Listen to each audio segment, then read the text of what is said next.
Bienvenidos a Liturgia para la Nueva Evangelización, un podcast sobre liturgia para la formación del pueblo de Dios y de los equipos de animación litúrgica.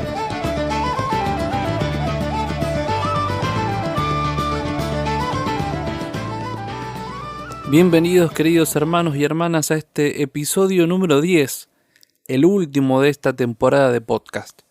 Nos proponemos el día de hoy concluir con este ciclo de aspectos fundamentales de la liturgia.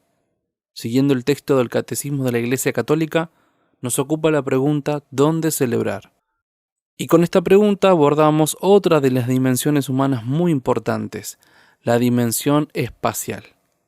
Junto a la temporal, es decir, el tiempo, la dimensión espacial es de fundamental importancia en la existencia humana. Es muy importante aclarar para comenzar un aspecto que el Catecismo destaca con mucho énfasis. El culto no está ligado, en primer término, a lugares determinados.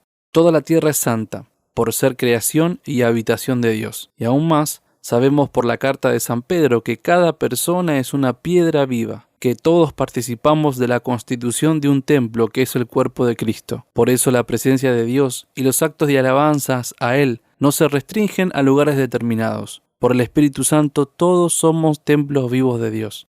Sin embargo, para manifestar que Dios está en medio nuestro, necesitamos juntarnos, congregarnos, y de esa necesidad surgen los templos y los espacios de oración. Quiero compartir con ustedes cómo lo explica bellamente el Yucat, la versión juvenil del Catecismo. En el punto 189 dice: ciertamente se puede rezar en cualquier lugar, en el bosque, en la playa, en la cama, pero dado que los hombres no somos únicamente espirituales, sino que tenemos un cuerpo, tenemos que vernos, oírnos y sentirnos. Necesitamos tener un lugar concreto cuando queremos encontrarnos para ser cuerpo de Cristo. Así la Iglesia construyó y consagró lugares destinados al culto que además expresan materialmente la presencia divina. Ellos no solo cumplen la función de resguardo o abrigo, sino que a través de los signos estéticamente bellos, debe indicar que allí Dios es glorificado y los fieles bendecidos. Sobre esto, el Catecismo de la Iglesia Católica dice en el punto 1180: cuando el ejercicio de la libertad religiosa no es impedido, los cristianos construyen edificios destinados al culto divino. Estas iglesias visibles no son simples lugares de reunión, sino que significan y manifiestan a la iglesia que vive en ese lugar. Remarquemos brevemente ahora la simbología sagrada y la importancia del templo. Para nuestra fe católica, los edificios son sagrados en función de la reunión litúrgica que allí tiene lugar. Para comprender esta relación entre el templo y la reunión, remontémonos a los orígenes del cristianismo. Las primeras comunidades cristianas fundadas y presididas por los apóstoles no disponían de edificios sagrados exclusivos. Estas comunidades, que son descritas en Hechos 2:42, se reunían en las casas particulares, llamadas casas de la asamblea, Domus Ecclesiae, y de ahí el nombre iglesia que utilizamos hoy. Y es que durante mucho tiempo esas celebraciones eran secretas, al menos dentro del Imperio Romano, a causa de la persecución de los emperadores. Según observamos, eran quienes se reunían los que le otorgaban el carácter de sagrado al lugar de la reunión, y no al revés. Con el paso de los siglos, y ya asumido el cristianismo como un culto oficial, los espacios de la liturgia comenzaron a construirse con ese fin específico, pero aún conservando esa idea de edificio que alberga una comunidad. Y ese sentido es el que aún hoy anima la construcción de las iglesias. La comunidad que cree es la que le da entidad al edificio sagrado. Entonces, ¿dónde se levantan hoy las iglesias? Donde, como dijo el Señor, hay 2 o 3 reunidos en su nombre. Y entonces ahí hay iglesia local, de la que el edificio es símbolo y testimonio. Este carácter de edificio de reunión es fundamental, y conviene recordarlo al momento de construir o reformar nuestros templos católicos. Pero evaluemos por un minuto la realidad pastoral desde esta dimensión. ¿Realmente contar con un templo es signo de que allí existe una comunidad evangelizadora? Pensemos en la capilla o en la iglesia parroquial a la que asistimos, y preguntémonos, ¿dan cuenta esos templos de que allí se reúnen cristianos que tratan de amarse y de comunicar a Cristo a quienes no lo conocen? ¿Hay en esa iglesia fieles cristianos que siguen a Jesús y lo proclaman caminando juntos? ¿O solo existe en tu comunidad un templo que se abre los domingos para la misa, permaneciendo muerta y vacía durante los otros días de la semana? Dejémonos cuestionar y conversémoslo con otros hermanos, incluso con el sacerdote. Los templos son las casas de oración de los discípulos misioneros de la nueva evangelización, pero solo sirven a Dios si son espacios reales de acogida y de misión, desde los cuales se proyecta la salida hasta los rincones más lejanos del pueblo. De otra forma, nuestras bellas iglesias serán solo lugares de refugio, en los cuales nos escondemos y nos encerramos, lo cual nos llevará a la enfermedad espiritual y a la tristeza. Les aconsejo pensar y rezar sobre esto. Quisiera detenerme en las partes del templo y sus funciones. Voy a enumerarlas para ofrecerles una mirada panorámica de lo que conforma parte del edificio cultual. Forman parte del complejo llamado templo, el atrio. El atrio es el espacio destinado a la reunión de la comunidad antes de entrar al templo. Allí tiene lugar por lo general el primer saludo de todos los que asisten a la celebración. La reforma del Concilio Vaticano II ha rescatado el valor del atrio como punto de encuentro y como parte real del espacio celebrativo, ya que varios ritos de la liturgia se realizan en ese lugar. Las naves son los sectores destinados a la asamblea. Allí se ubican todos los fieles laicos que toman parte activa en la celebración. Los asientos, los pasillos y todo el mobiliario debe estar dispuesto para que las acciones puedan ser visibles desde todos los sectores de la nave. El presbiterio es el espacio donde tienen lugar los ritos más importantes de las celebraciones. Es hacia donde se dirige nuestra mirada y nuestro oído. Debe estar distinguido del resto del templo por su altura, por su estructura o por su ornamentación. La sacristía es el lugar anexo o vecino al presbiterio en el que se preparan y se revisten los ministros de la celebración. Allí también se resguardan los vasos, los libros y las vestiduras sagradas, y todos los elementos litúrgicos que se utilizan en las celebraciones. Mencionemos también dos sectores que encontramos en algunos templos tradicionales en la arquitectura católica y de gran valor histórico. Primer elemento, el retablo. Es una pared o tabla con imágenes, relieves y o esculturas ornamentadas bellamente que se encuentra siempre detrás del altar. En la arquitectura moderna no está prevista la construcción de los retablos, pero en la iglesia donde existe conviene conservarlos por su valor estético e histórico. Segundo elemento, el campanario, que a menudo está montado sobre una torre o en el sector frontal de la iglesia y que hace resonar las campanas para todo el pueblo. Todos estos sectores forman parte del complejo templo, y cada uno debe ser ornamentado, higienizado y mantenido adecuadamente, ya que, recordemos, no solo cumplen un papel práctico, sino que expresan también la fe de la comunidad. Dentro del templo hay elementos donde se concentran las acciones rituales y que requieren de una belleza y aptitud especial para ser adecuados en las celebraciones. Hablemos, para terminar, de los llamados focos del espacio litúrgico.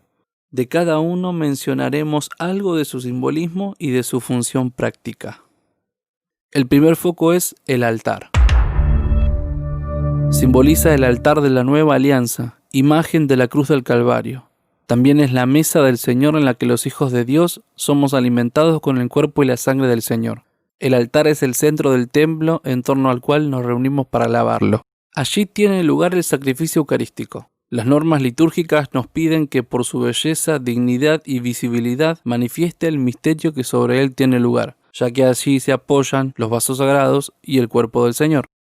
El segundo foco es el ambón, el altar de la palabra. Simboliza el primer altar, es decir, el cual nos ofrece el pan de la palabra de Dios. Es el trono de las Sagradas Escrituras, imagen del mismo Jesús profeta, desde el cual se hará resonar la buena noticia del Evangelio.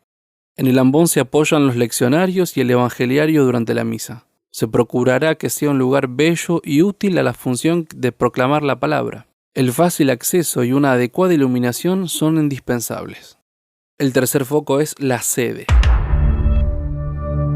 No es un trono real. Simboliza la presidencia y el servicio ministerial de quien dirige la celebración. Es imagen del sacerdocio real de Jesús, del que los obispos y sacerdotes toman parte por el Espíritu Santo. Mientras los ordenados ocupan ese asiento, lo hacen en representación de Cristo sumo sacerdote. Es el lugar propio de quien enseña y de quien tiene autoridad. Desde allí, quienes presiden las celebraciones dirigen la oración. Por eso es que por su ubicación y por su altura, debe ser claramente visible para todos los fieles. Es el lugar indicado para las oraciones presidenciales, la colecta y la de poscomunión, y también para pronunciar la homilía. El cuarto foco es el sagrario o tabernáculo. Aloja al pan bajado del cielo. Cercano al altar o en una capilla lateral, el sagrario siempre manifiesta que el Señor está ahí presente. Allí se encuentra el Santísimo, lo más sagrado que existe en este mundo, y la presencia divina se exterioriza con la belleza y con la ornamentación.